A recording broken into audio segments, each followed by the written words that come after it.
Yung mga hindi sa proposal May naman po music pa kasi. is Hindi mo na marinig. hindi naman po tawag dito. Hindi naman po natin maiiwasan ng basta Masaya. yung mga indecent proposal po eh. Pero hindi ko na lang po pinapansin na Ano daw? Ano yun? indecent proposal. Ay, hindi sa proposal. Ah, talaga.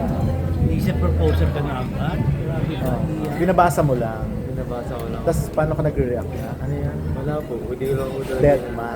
Hindi mo sin... Pero nasisin mo eh, di ba? Ay, hindi po. Ano-ano mga Message request lang. ano-ano mga inaalok sa'yo? Secret lang. Hindi na po. Pangyari lang. Pero of course, Siguro, kotse, of course, yung mga condo. ganun po, yung mga, siguro, mga value of, mga precious things po, parang ganun. Ano na? Mga mahalagang bagay. Like, pera, ganun. Ah, pera. Usually naman. Bahay, 2-5? kotse, lupa. Pwede naman po. Oo, marami din po ganun, kaso talagang ayaw ko yung ganun. Ano sabi ng mami mo? Hayaan mo na lang po ito. Hayaan ko na lang daw. Kasi, tawag dito, may mga iba-iba po talaga tao yung nag-ano sa akin, nag-aalok ng mga ganun kaso talaga po ayaw ko. May showbiz. Showbiz po meron din. Ah, pero artista. Ano, director, artista. Bakla? Or bakla? Artista, director, mga ganon. Paning Wala na, ay yung ano lang po, yung mga random ano. So, pero showbiz. So, artista, director. Yun lang naman yun eh. Artista, director, manager. director, manager, producer. Ah, talaga? Ay- Ano yun? Ano din? Via DM or personal? DM lang po. Ano yun? Kilala ba namin yung sikat ba yung mga director, artista na yan? Hindi ko alam eh, kasi mga, siguro po yung iba nagkukunwari na lang po na, kunwari director po na ganyan. Ah, papanggap sila ng mga... Ilan ba kayo magkakapatid? Marami po kami Ano ba magka-eksena? Sinusupport ka ba niya? po, sobrang ano po niya sa, yung talaga, pinupush niya din po talaga kami, yung tulungan niya po kami kung ano yung ganito yung gawin mo, ganyan, para di ka mahirapan. At lahat ng mga, sila Miss Dina Bonnevie din po, tinulungan niya ako kasi may mga sindin po ako na, Pilipinas. Opo, may mga sindin po ako na nahihirapan po ako para nawawala po ako sa sarili ko, hindi ko lang gagawin ko. Tapos pinag-ano niya po ako, pinag-aalog niya po ako nun eh. Pinanama? Pinag-aalog niya po ako kasi, Ginanagana ka niya. kasi sin po yun pero hindi po sa actual out ng sin. Tapos inano niya po ako yung parang malabas ko po yung emotion ko. Ayaw po talaga nalabas ko. Sa eksena yan. Pero supposed to be baka hindi ganun yung scene. Ah. Ginawa niya para lumabas yung acting mo. Oo.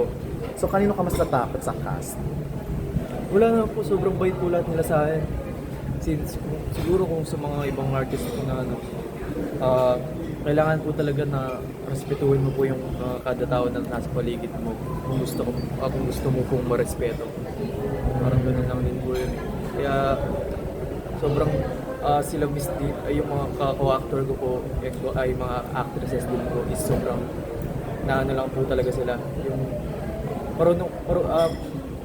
kung marunong ka po kasi mag-isama, talagang magiging samahan ka po ng mga ka-actor mo eh. And nag-enjoy po talaga ako sa shoot na yun.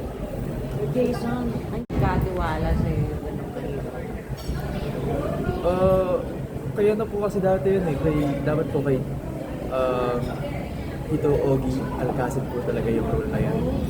Since busy din po si Tito Ogie and pinagkatiwala ng LBD management sa akin yung role na yun. Is, ayun po, siguro pinag-aralan ko na lang po talaga yung role na yun. Hindi lang po dahil sa mga napapanood ko na nagiging autistic din mga actor na. Nanonood ka ng mga ganon? Nanood po ako ng mga may role na autistic na mga artista pero hindi ko po nakikita yung sarili ko na parang ganun kasi gusto ko po talaga na pag-aralan sa mismo may autism po talaga. Ayun. So kayo... So, sa kanila, dapat Ogie. kasi hindi pa siya pwede mag-shooting, kailangan nila talaga mag-shooting. Kaya na ibinigay na sa kanila yung role, Ay, yes po. inayos nila para mag-fit sa kanila. So ibig mo sabihin, magiging anak ni Lotdot si Ogie Alcacid. Ay, di po. Ako po dapat. Tatanungin ko sana sino ang nanay ni Anak po ako ni... Charot-charot lang. Anak po ako ni Miss Lat De Leon sa shoot na yan, pero hindi po ako audition that time po. Ibang character Talagang ibang mo. character po ako since In-adjust. po nila Yung kasi talagang script. kailangan na po mag-shoot din po talaga kay Tito. Pero anak ko pa rin nila. Anak pa rin ni Lot.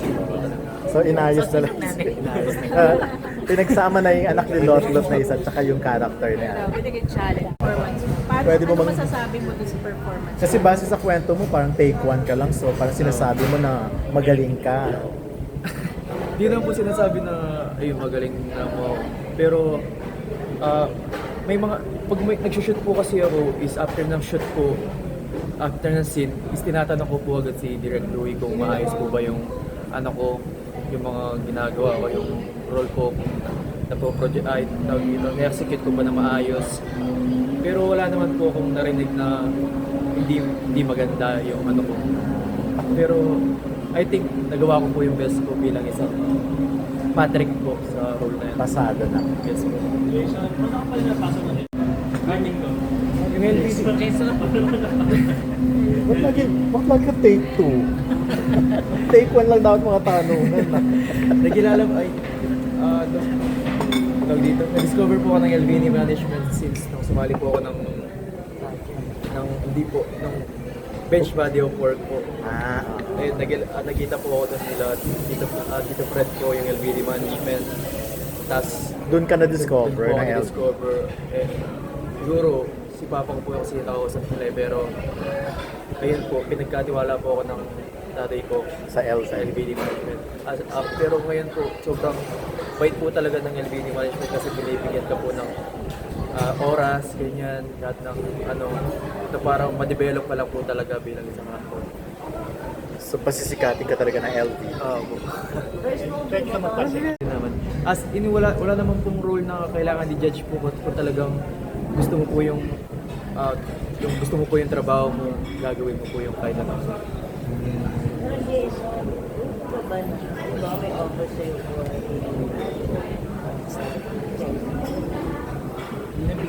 Siguro po, Nakasama mga niya, ano ba? Yun na okay ba lang. tanong mo? Sexy. Tinanong Ano po? Kasi ang hina eh. Ano po yung Yun nga, willing ka ba?